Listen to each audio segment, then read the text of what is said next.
Shall we talk tariffs? A week ago, our sister publication This Day broke the news that President Buhari had signed off on cost-reflective tariffs effective September 1st. And in today's This Day, got me right here, the headline is talking, of course, about the Nigerian Electricity Regulatory Commission, NERC, an upward review of those particular tariffs, and we have a guest that's going to talk about what this means for Nigerians going forward. So we're going to be speaking with the former CEO of NBET, Mr. Rumundaka Wonodi.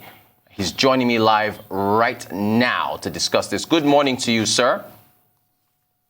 Morning. Yes, so of the steering committee of the Board of Governors. You're very welcome, so thank you for joining us on the Global Business Report. So there haven't been any announcements made yet, but we've gotten our hands on the DISCO's disclosure with regards to the guidelines for the upward review of the MYT or multi-year tariff order for 2020. What's your take with what you've seen? And I think we'll put that up for our viewers in terms of the what's been considered here. But how do you see things going forward? Well, first, thank you for having me. I think this is a welcome initiative in the sense that,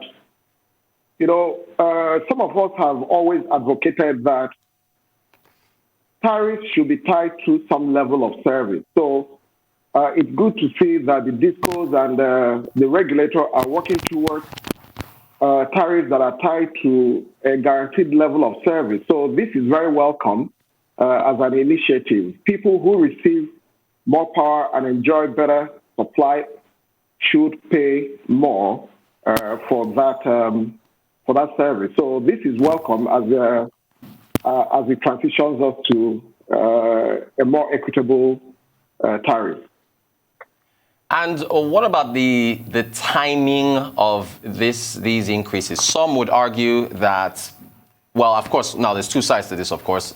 We do want cost-reflective tariffs because of the liquidity issues with the value chain and what the DISCOs have continually said. But if I throw this to you, how would you answer folks that say, well, this is not the best time to be increasing these tariffs because of the squeeze on disposable income of the average Nigerian, COVID-19, the pandemic? How would you respond to that? Well, I mean, the question is that there is never a good time to increase tariffs. But let's look at what this is actually offering consumers. For the first time, it's saying that you're going to have a meaningful tariff that says that if you pay so much, you should expect service within a time limit and for a number of hours in a day. So if you ask me, not minding that the tariff will rise for those consumers who receive 16 hours and above and 20 hours, and these are actually the elite class and the ones who can better afford to pay.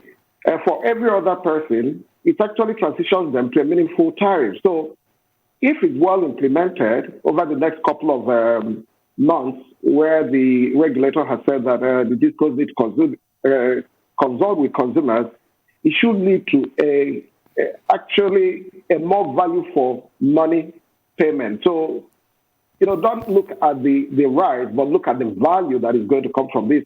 Actually, this is good for everyone. Okay, fair enough. It's good for everyone. But what about the impact? Because we just had the new tariff class there. Yeah, there it is. So, minimum of 20 hours a day. I'm sure industrials, businesses are going to be, at least the larger industrials are going to be in that category A, that get at least 20 hours a day.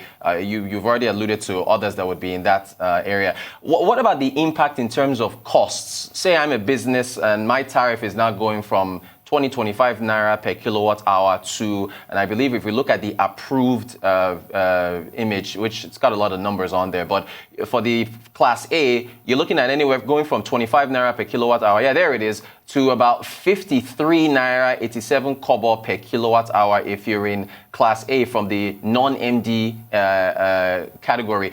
Would that not result, I guess, as far as impact, in passing on extra costs to consumer for final goods produced using this very same power for the business, for the industrials?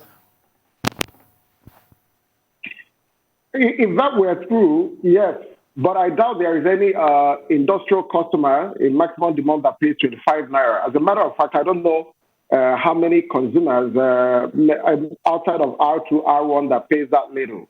For what we know, I think the industrials have paid upward of 40 or thereabout. Yes. But, again, this is all back to planning. What is the alternative for the industrials if they were receiving 12 hours or 16 hours, and today they've been assured that they will get some 22 hours of service? I think that at the end of the day, that predictability and guarantee would actually reduce the cost of production in the sense that they do not have to invest in capex for generation, alternative generation. And one other thing is that if this tariff goes on well, the interruptions are also part of it. So there has been limited number of interruptions and response time to that. But these are what it promises. The implementation, and if you look at that tariff further, there is a lot of challenges. I think that the work that needs to be done is yet to be done. So where we are going to is very good, but we're seeing also things in the tariff that needs to be worked on. Yes. Excellent. Would part of that work that you say that needs to be done, would that be metering everyone? Is that part of the work that needs to be done?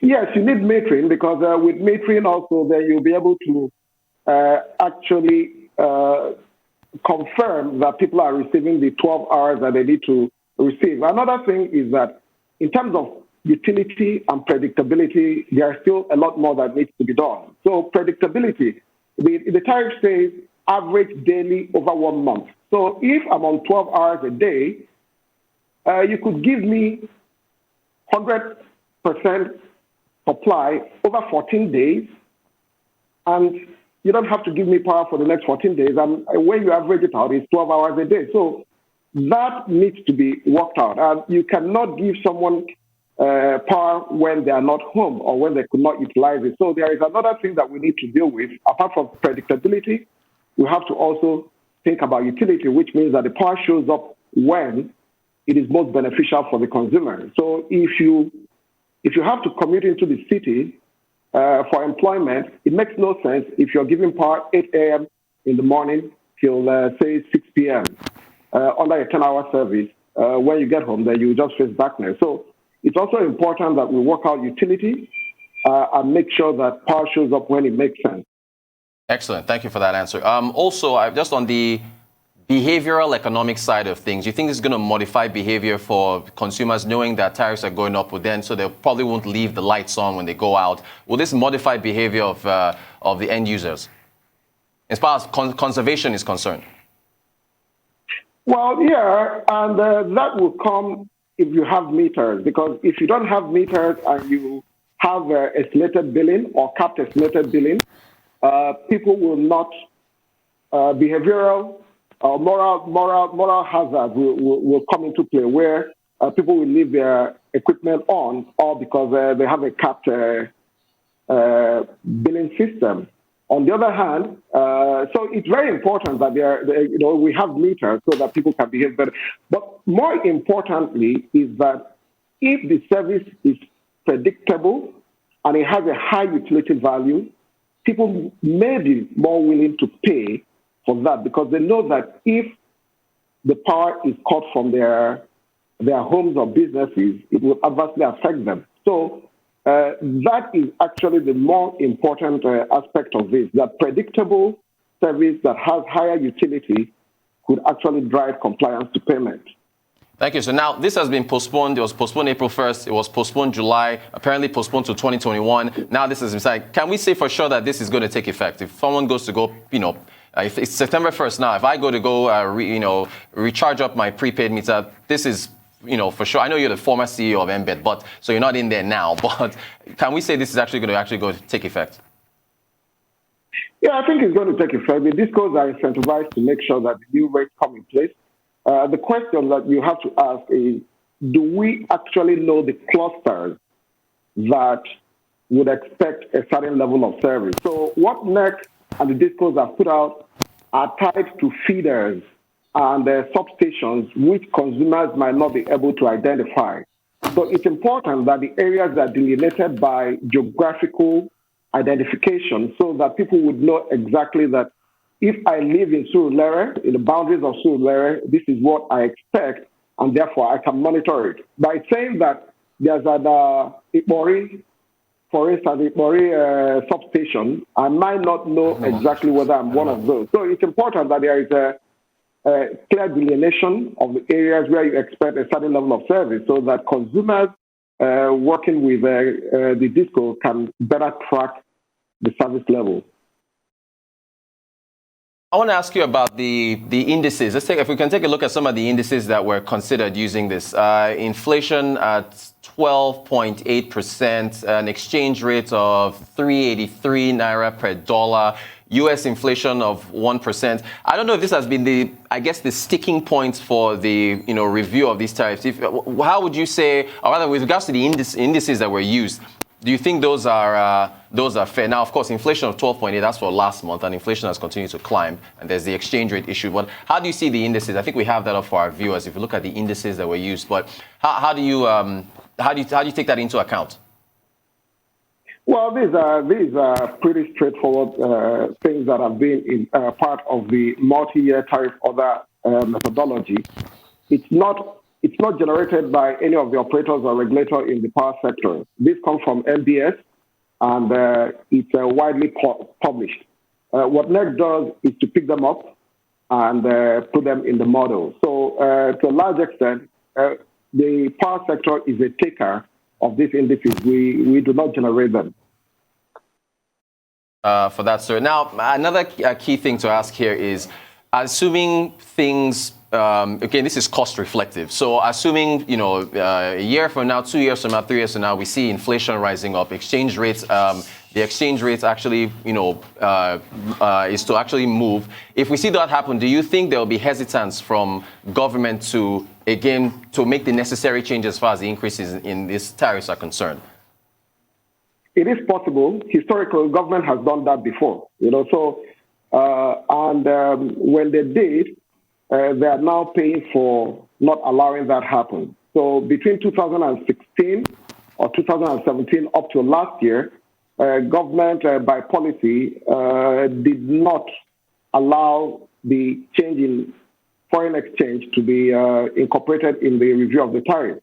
So it is possible that the government might do that. But what's important is that it's been noted that if they do, they should pay for that, the shortfall arising from that. And they have been doing that for the last couple of years. It's a question of whether they want to do that going forward. Thank you so much for your time. So the former CEO of NBET, Mr. Rumundaka Wonodi, thank you for taking us through the new MYTO for 2020. We appreciate your insights.